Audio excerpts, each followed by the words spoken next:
Salut à tous, c'est Florian d'IT Connect, bienvenue dans cette vidéo où nous allons apprendre à configurer la fonctionnalité Auto Discover d'Exchange. Donc toujours dans l'objectif de poursuivre la configuration de notre serveur Exchange, puisque cette vidéo s'inscrit dans une suite de plusieurs vidéos où l'on est vraiment parti de l'installation et on effectue la configuration petit à petit. Donc aujourd'hui, on va s'intéresser à la découverte automatique. Je vais commencer par une petite introduction théorique pour vous expliquer ce qu'est l'Auto-Discover. Nous verrons ensuite comment le configurer sur le serveur Exchange et puis on verra finalement comment on peut tester, vérifier que ça fonctionne. Avant cela, n'hésitez pas à vous abonner à la chaîne YouTube si ce n'est pas déjà fait, avant de passer à la première partie. Qu'est-ce que l'Auto-Discover sur un serveur de messagerie Exchange? Eh bien, en fait, l'Auto-Discover, c'est un mécanisme qui va nous permettre de faciliter la détection des paramètres de configuration. Donc, c'est-à-dire que quand on va ouvrir, par exemple, sur un poste client, on va ouvrir le client de messagerie Outlook, eh bien, il va automatiquement détecter les paramètres qui vont bien pour se connecter à notre serveur. Donc, par paramètres, j'entends toutes les informations comme le serveur de messagerie par rapport à notre domaine, donc au niveau SMTP pour l'envoi des mails, le IMAP pour la réception des mails, est-ce qu'il faut du SSL ou pas, le numéro de port et tout ça. Ça va permettre de faciliter la configuration puisque ça va se faire tout seul grâce justement à cette fameuse détection des paramètres de configuration. Donc d'une part, c'est un gain de temps pour les utilisateurs, mais c'est aussi leur simplifier la vie et finalement leur permettre de configurer eux-mêmes leur client de messagerie, que ce soit sur un ordinateur, sur une tablette ou sur un smartphone. Donc c'est vraiment une fonction qui est devenue incontournable et qui n'est pas récente en soi puisqu'elle est disponible depuis Exchange Server 2007. Donc pour accéder à ces fameux paramètres de configuration, les machines vont pouvoir se communiquer sur une URL comme celle que je vous ai mis à l'écran, donc autodiscover.ledomaine.fr. Ça, c'est une bonne pratique d'utiliser une URL sur ce format-là. Et derrière, on va ajouter /autodiscover/autodiscover.xml et on aura les informations de configuration. Alors maintenant que le décor est planté et que vous savez à quoi sert l'Auto-Discover, on va passer à la phase de démo. On va mettre tout ça en pratique. La configuration de l'Auto-Discover pour un serveur Exchange repose essentiellement sur deux choses. D'une part, les enregistrements DNS et d'autre part, la configuration au niveau d'Exchange de l'adresse que l'on souhaite utiliser pour l'Auto-Discover. En ce qui concerne les enregistrements DNS, on les a déjà vus précédemment, donc dans une précédente vidéo, lorsque l'on avait évoqué les enregistrements DNS indispensables avec cette notion de résolution externe et résolution interne.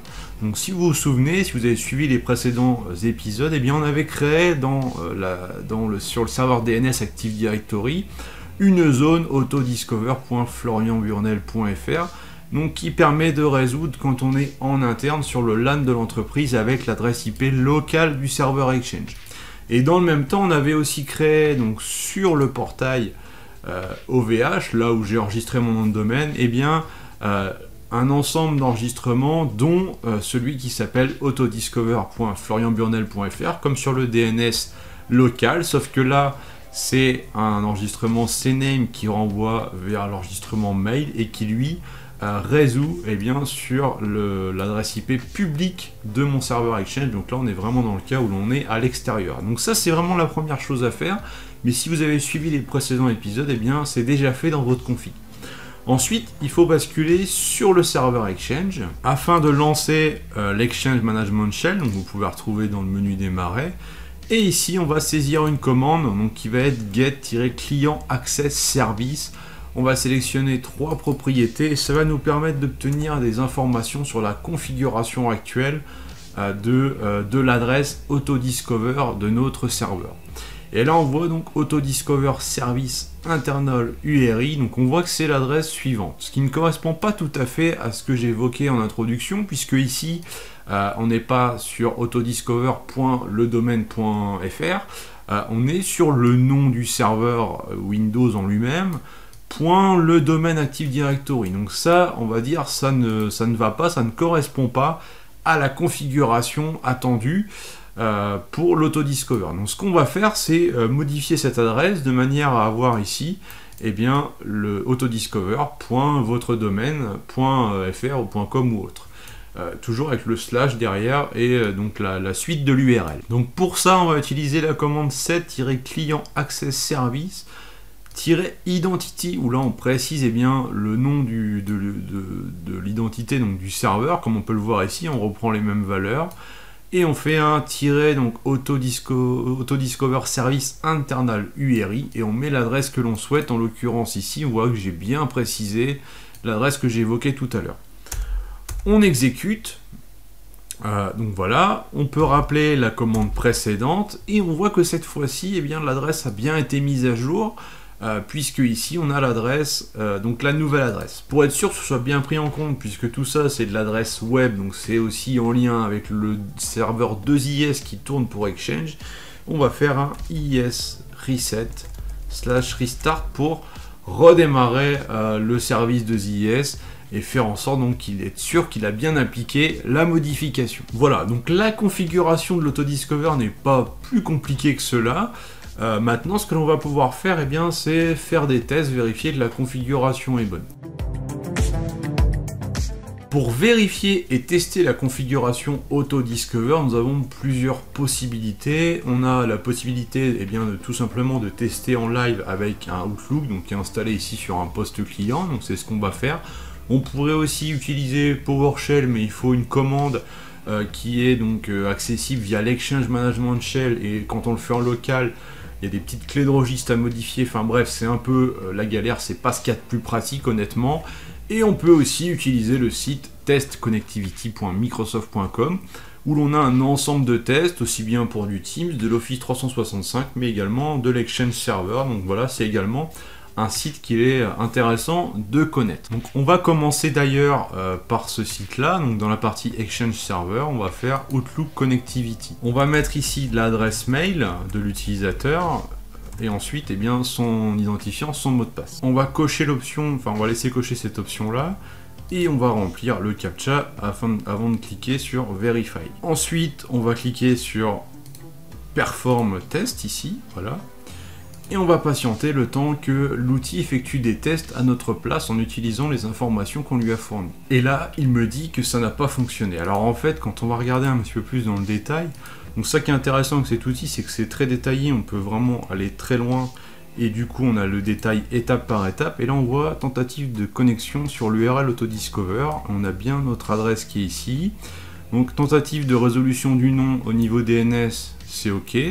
Le port 443, c'est OK. Par contre, eh bien, ce qui a bloqué, en fait, c'est le certificat SSL, parce que c'est vrai que pour l'instant, nous n'avons pas vu comment utiliser un certificat SSL valide au niveau d'Exchange. Donc lui, ça lui plaît pas.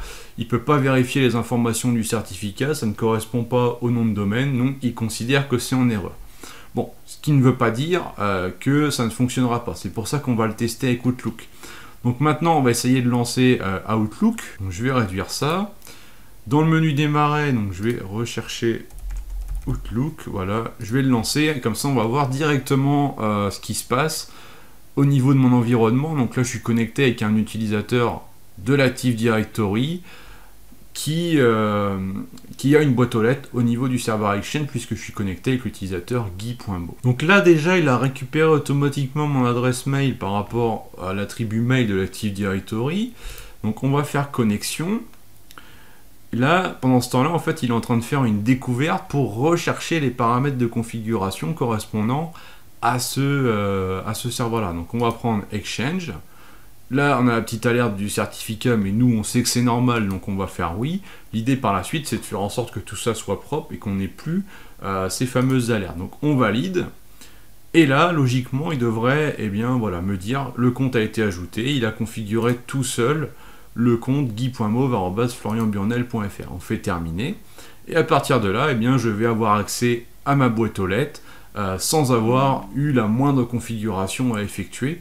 Manuellement, j'ai pas eu besoin de rentrer le SMTP, ni le IMAP, ni l'adresse du serveur, les numéros de port et tout ça. Ça a été vraiment très simple en fait. Que l'on peut faire aussi, donc dans le cas où éventuellement il y aurait un souci, c'est venir faire ici sur l'icône Outlook en bas à droite, un contrôle clic droit pour avoir l'option tester la configuration automatique du courrier.